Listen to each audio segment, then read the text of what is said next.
2024 na, pero bakit si Eliza Valdez pa rin ang bukang bibig kapag tinatanong ang karamihan kung sino ang volleyball player na iniidolo nila?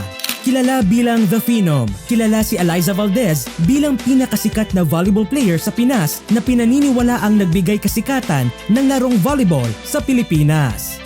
Simula pa lang noong collegiate career niya, isa siya sa mga inaabangan ng mga volleyball fans para sa Ateneo Lady Eagles. Mas naging popular pa si Valdez matapos niyang pangunahan ang kupunan sa isang historic Cinderella run ng Ateneo noong season 76 ng UAAP Women's Volleyball kung saan ito rin ang first championship ng universidad sa larong ito.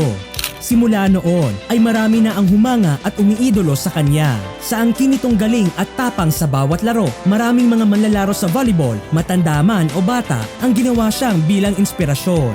Nagpatuloy ang kasikatan ni Eliza Valdez matapos itong nagpaalam sa kanyang collegiate team. Naging flag bearer ng national team noong 2015 SEA Games at mula noon ay naging suki na ng national team at palaban na ibinandera ang galing ng Pilipino kontra sa mga kapitbahay nating bansa. Tinaguri ang most followed player sa Premier Volleyball League lalo na noong naging parte siya ng Creamline Cool Smashers na kanyang naging team hanggang ngayon.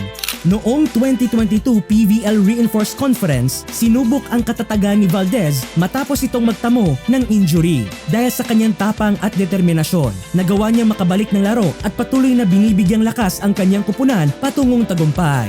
Last conference, pinatunayan ni Valdez na siya pa rin ang clutch queen sa larangan ng Philippine Volleyball. Matapos tapusin ang laro at maiuwi ang second All-Filipino Conference crown kontra sa kanilang sister team na Choco Mucho. Lumipas na ang mga taon at hindi lang mga Pilipino ang napapahanga ni Valdez dahil pati mga volleyball fans from other countries ay dumadayo sa Pilipinas para lang makita siyang maglaro. Last conference, naging viral sa social media ang isang nakakamanghang act ng isang fan ni Valdez na nanggaling pa sa bansang Malaysia na pumunta sa Araneta mapanood lang ng live na maglaro ang volleyball star.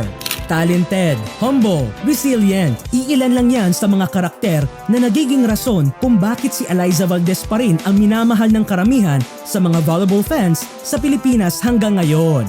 Kaya ang tanong, 2024 na pero bakit si Eliza Valdez pa rin ang minamahal ng mga volleyball fans? Isa lang ang sagot, dahil ang Eliza Valdez na nakilala nila noon ay ang Eliza Valdez pa rin na kinikilala nila ngayon.